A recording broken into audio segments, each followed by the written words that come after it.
Forget the music. We don't need any music. Boom! No, we do not, Joe. Welcome back aboard the ship. This is the Buc It Pod with Captain Clay Major and your other captain, Joe Lozier. Think of it more like a jetliner, if you will, than a pirate ship. But we'll get to the promised land one way or the other. But will the Bucks, Joe? One Will the one Bucks? year or the other. This ain't the year. Man, Nah, ain't the year for too much. It was in the first half. They had us in the first half, not gonna lie. But the second half, it just kind of got away from us. So, in other news, we lost to the Dolphins, who we had all projected to win and who we should have won. We should have had fire coming out. A little quick recap of this one. We got the early lead, which was probably Josh Gassard's best offensive series of the day because it was scripted. Let's get that out of the way. Take a 7-0 lead. Then the Dolphins go ahead and put up 17 points to close out the half. yeah, Yeah, not yeah. good. And then, Rookie, seventh round rookie, Quinn Ewers. who did not look all that great last week, as we anecdoted here in this show last week as well. Second half did not get much better, Joe. Whether the halftime speech was nothing, or whether the halftime speech was just eating oranges or banana peels, whatever athletes do in there, it did not work. Because Nope. Malik Washington goes ahead and huge kickoff return. There's issues here. I'm sure we'll get to that and your likes and dislikes about the game. Anyway, sets up a Miami Dolphins field goal. It's a 27 game. I think we got a field goal in between there, 2010. And then Baker fumbles it. Game's out of reach. But no, wait, the Bucks wanted to decide to play offense and get 91 yards in 3 plays to make it a 2017 game. But of course, the onside kick was not recovered. So the Miami Dolphins, the not division dwellers, but they are close to that. They don't have a quarterback. They don't have their star wide receiver. The other wide receiver left half this game. Um, we lost to them, Joe, 20 to 17. You summed it up beautifully. and our That was chances actually of the great. playoffs probably. Yeah. Yep. And our chances at the playoffs. But what are the likes and dislikes of this game going to be for you? Dislikes. How about in the first quarter? Oh my. At first I thought we all saw it, right? You saw the touchdown was 60, 70 yards on third and 8, third and 10, third and 10. Okay. Something like that. Something Yeah. stupid. And to your first eyes, you see Jamel Dean cut the out route. He wants a pick. He's thirsty. And everybody goes, oh, Jamel Dean got burned. At second glance, you realize Tyke Smith took a terrible cut.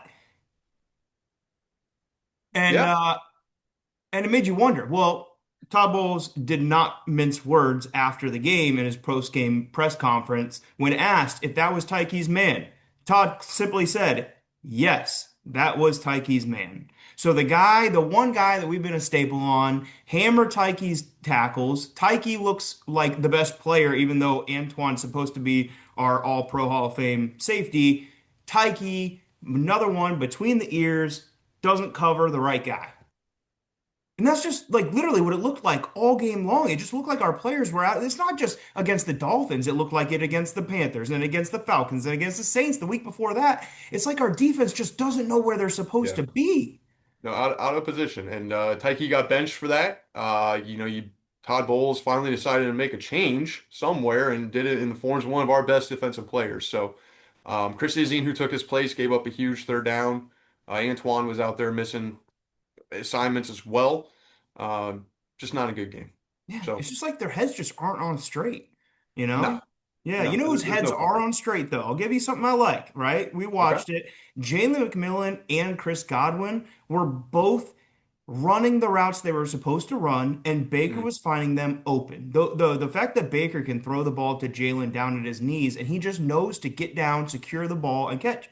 It was great. Jalen went off 7 for 114, and then Chris Godwin 7 for 104 and a touchdown. Mind you, that last one came when you were talking about in the garbage time, right? He ran for 56 yards, but still, it got him down there, got him ready for the touchdown. So those two being reliable weapons for Baker, things we like. Yeah. Yeah, yeah.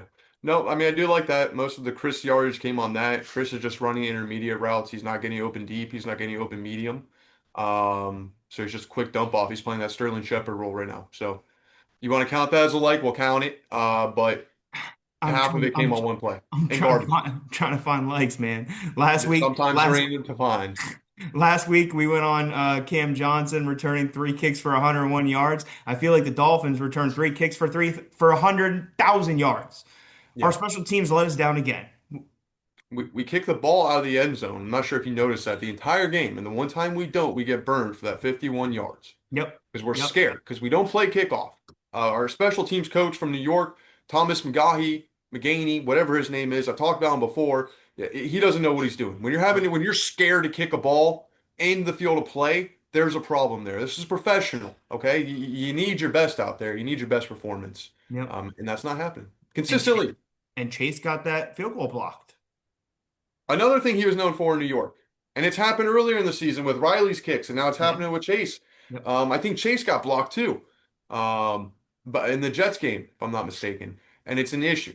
It's an issue. And he was asked about keeping the guy, and immediately says, "No, no, we're not going to make any decisions till after the year." Okay, okay. Well, Yeah. I can't wait for that to come that day. Yeah. But writing's on the wall. You're all gone.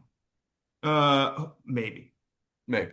Yeah, if the Falcons lose to the Saints this week. We'll get into that. That's a foreshadow. Let me see if I can find something else that I liked in this game because there really wasn't much.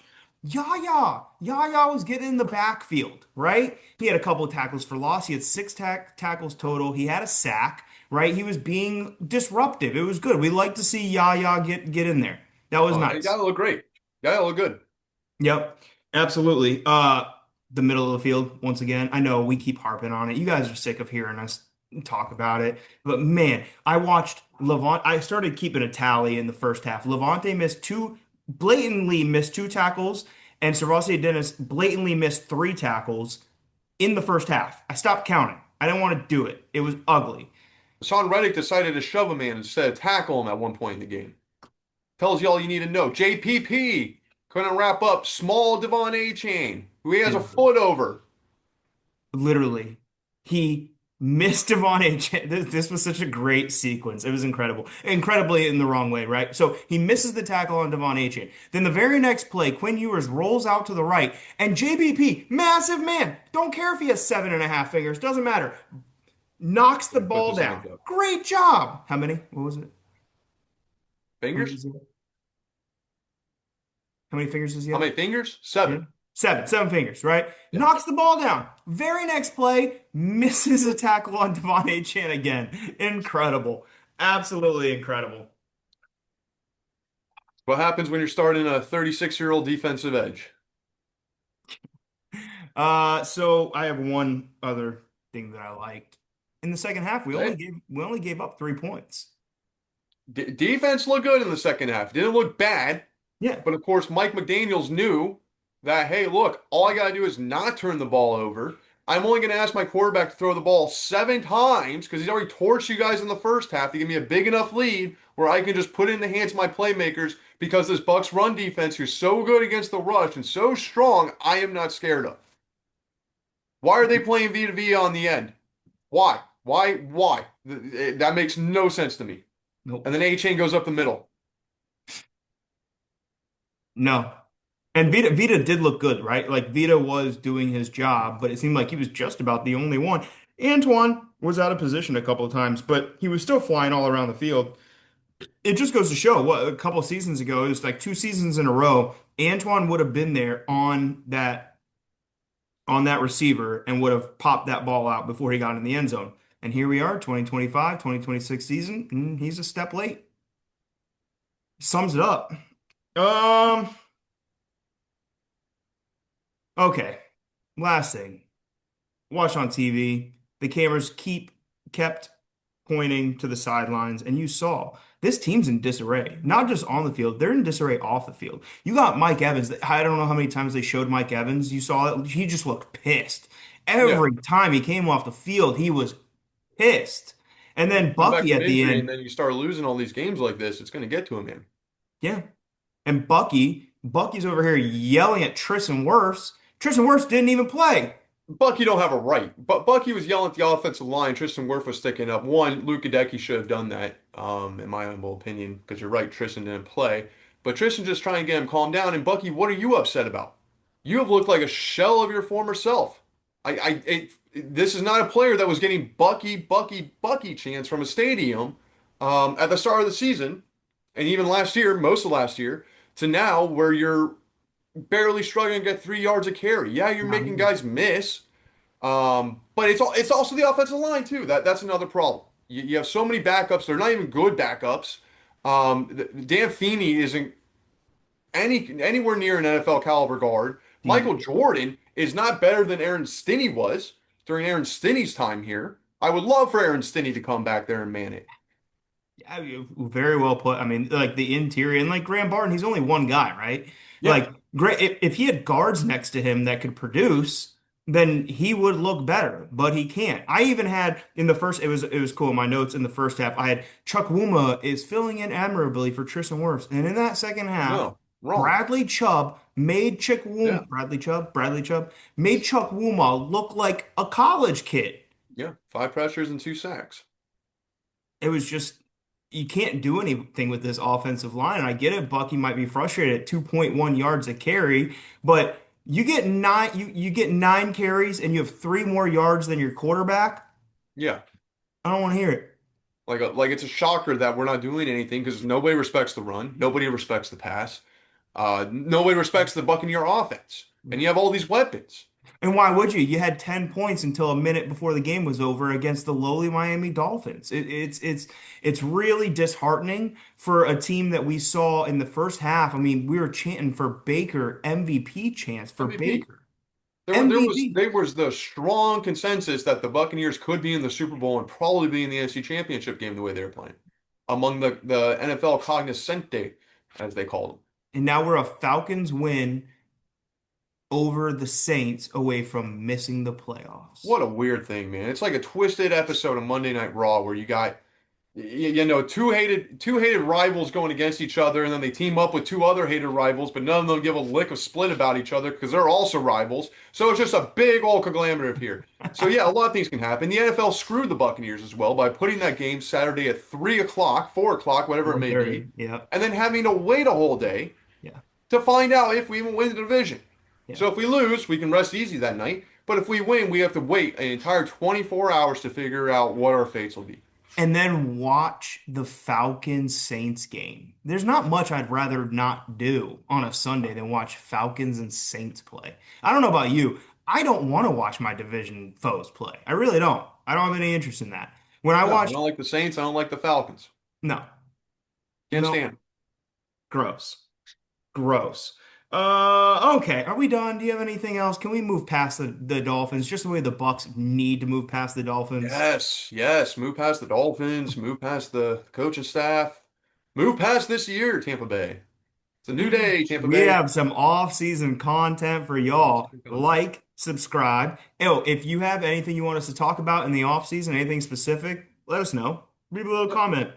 Any questions, any topics you want to talk about or hear us talk about, then go ahead and leave them. We Yep. appreciate that, and we would do our best to make it a good little debate on our stage here Yeah, for sure. We definitely for have the a couple camera. of debates coming up. We are not ESPN either, right? If we agree No, on something, we agree on something. If we don't, which I feel like there's some things that we're going to go back and forth on this offseason that we might not see eye to eye on, that's okay because we don't get paid by the four-letter network. So if no. you would like to pay us, I think we might be able to sell ourselves, though, ESPN. Just kidding. We're not for sale, but if you want to sponsor us. So, week 18, we got the Carolina Panthers. Played them 2 weeks ago. Lost to them 23-20. What are we Yeah. thinking? What are we thinking? What does it matter? You beat the Panthers, you go in the playoffs, and you lose to who? The Rams, the Niners. Like, let's be real here. What are we playing for? Hold on, What are hold we on, playing hold for? on, hold on. Okay, so the Bucks beat the Seahawks and the 49ers this year. Yeah, Okay? The Seahawks and 49ers play on Sunday for the number one seed and the first round bye. yeah. And then we got absolutely swamped by the Rams, who also got beat by the Falcons and the Panthers this year. So do we. Talk about parity. Parity. And that also that Buccaneers team that beat the Seahawks and the Niners. That's like that, that meme. That wasn't me. That was Patricia. All right, because that was the first half Buccaneers who looked so great and looked awesome and gave hope and inspiration. But we're talking about a team that has less wins than the or tied with the Raiders, Titans, and Giants since then. The Cleveland Browns have more wins than us. So, Man, but I hope Miles gets his last sack this week. That'd be so cool. Good for yeah, him. it seems like it gets broken every year, honestly. So only going up. Yeah, on a Tuesday. Hey, it's Tuesday. Thanks for It is watching us, Tuesday, Joe. guys. Thanks for watching us. We got the Panthers. So the entire defense, right? That's my key. Can you guys get your heads out of your? I don't have a dump button, or else I would have done it. Dudes, what are we doing? Can you guys please just cover your assignments? This goes beyond coaching now, right? I understand Todd Bowles. We need to coach it better. We need to play it better. We're in week 18. The coach calls the play, and you know your assignment by week 18. It's not like we have a bunch of guys who are coming in fresh off the heap. You've been playing in the NFL all year long. Cover your assignments. Get out of your own head. What are we doing? I know it's easy for me to say with this little microphone in front of me, but you're professional athletes. Yeah. Cover your assignments. Get out of your It- own heads. Cover your own assignments. I mean, but also, I mean, a little bit of it does have to come down to the coaching staff. You don't only give up 3 points last week, which is a positive. If you can keep that play going forward, you might get something here. And just keep kicking the ball in the end zone. Just remember that. I watched Don't ever let the other team touch it. I watched the yeah, right. I watched Raise the Flags, the episode last night where Todd Bowles and it was the 2020 season, and it was when Kansas City came into town and Tyreek Hill had like 200 yards and two touchdowns in the first quarter and a half. And at the end of the game, Todd Bowles said, "Let me see him again. I got him next time. I got him next time. I got it." And then You got What happened in the Super Bowl had Peyton had Patrick Mahomes running for his life, dominated that game as a defense. running for his life. Was not a good game. I just Worst hope, performance we've seen at that yeah, point. no, I just hope. Even the Eagles 2 years ago took the chapter right out of our playbook and made Mahomes do the same thing running around. I just hope that Todd realizes that his career as a Tampa Bay Buccaneers head coach, this game right here is Todd Bowles' Super Bowl. This is it. This game is his Super Bowl. If he can't go out and stop the Panthers offense, he might as well just pack his bags and not even take the team. Well, he's staying in Tampa. He might as well just pack it up, head out. If you can't beat the Yeah. Panthers, it's over, right? Nope. And it's not a time for stoic Todd Bowles. It's a time for there to be some passion on that sidelines for the fans to visibly see, not just sitting there, with your hands on your hips, arms crossed on your chest, sometimes arguing with the referees, which are always half-assed attempts. You never see them get in the faces like half these other people do. Um, there needs to be fire from them because there was fire from Bruce Arians. Mhm. This team resonated with him. Speaking of, where is BA? Have you seen him in his suite recently? Remember when he gave his job to Todd and he was up in the suite hanging around Jason? Like shit was sweet, on their golf cart chilling out together, man. Still at his golf cart practice. Where's he been the past 2 years? Where's Todd's mentor in all this? Where's Todd's friend? I think he needs a good talking to. Todd is not the person that's going to energize an entire locker room. So you need people that are going to help with that Yeah. and do that. And that's really what it's missing. And I hope the Bucks win. Um, but it's even if we make the playoffs, which is a small chance, even if we win, that we don't make the playoffs. There's a huge chance of that. Like, what's the Isn't that point? We're not going to win the crazy? playoffs. For any of y'all who haven't heard yet, the Falcons have been mathematically eliminated from playoff contention. But the way that the tiebreaker goes, that I don't have it in front of me, but even if we beat the Panthers and the Falcons lost, we have the tiebreaker against the Panthers. But because the Falcons have the opportunity to go because the Falcons have the opportunity to have the same win-loss record against divisional opponents, it boots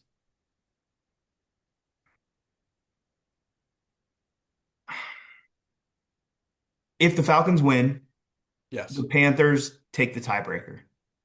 Dude, Yes. I was Googling this, and I was looking at all these tiebreaker scenarios and everything like this. All the terminology is so similar to each other that I was like, okay, that makes sense. And then the second tiebreaker is basically the same exact thing, just a little bit different. And then you go into divisional, and then you go to common opponents, then you go into conference opponents. It's a whole thing. Long story short, the Falcons have to lose, or else the Bucs have a 0% chance of making the playoffs, even though the Falcons are mathematically eliminated from the playoffs. Yeah. I Sick. think it's because I think the Panthers swept the Falcons, to be honest with you. So I think they would have a four or they would have a better winning against teams that common opponents in the division, if you will, Yep. something like that. Yeah. But Common if that's opponent why, record. Common opponent record yeah. is the third or fourth one on there. Yep. Yep. Not good. Same thing. Brown's gonna destroy our interior line. Please don't call a zero blitz and let Jamel Dean get burned. Jamel Dean, put your head on your shoulders on Saturday. NFL, screw you for changing the game from a Sunday game to a Saturday game because your boy now has to scurry his tushy straight from work to Raymond James Stadium. He's probably going to be late. That's not cool. If you're going to flex a game, at least keep it on the same day you have it flexed, you have it scheduled for. NFL, selfish pricks. Yeah. So Yeah. it's gonna be a long Saturday either way, realistically. Either the season's gonna end or it's gonna drag on for another day until it ends. Either way, Uh, you're going to see us next week breaking it down. Win or yep. loss, we'll be here for Win or you. loss will be here, but there won't be any second portion of the show because there's no well, there might be a preview actually. Take it back. There's a 50% chance that could be a preview. What percentage of a chance would you give the Bucks to host a first round playoff game against the Los Angeles Rams in Raymond James Stadium next weekend? Next weekend. Well, if the Rams win next week and the Niners win or the Niners lose, then the Rams would be five. But if the Niners win and the Rams win, the Seahawks would be five. Am I correct on that? I don't know. May I re-ask my question? Yes, you can. What do you think the percentage is? Because I don't know the answer to that. What do you think the percentage is that the Bucks will be hosting a Can't really first get in round? percentages with questions. What percentage do you think the odds are that the Bucks will be hosting a first round playoff game in 2 weeks? Well, the odds of them hosting, mathematically speaking, about 35, dude. Because even if you win the game, so that's a 50-50 shot normally if you win the game you're in, right? Yeah, But then you take it down, so you're down to 25% because your fate's decided by another team at that point. yeah. So I would bump it up artificially, what I say, 35 to Hmm. 10% there Yeah. because I'm a Bucks truther and I like to believe. So I like it. I 35, like that's my it. final answer, So sir. you're telling me there's a chance. 35.5 maybe.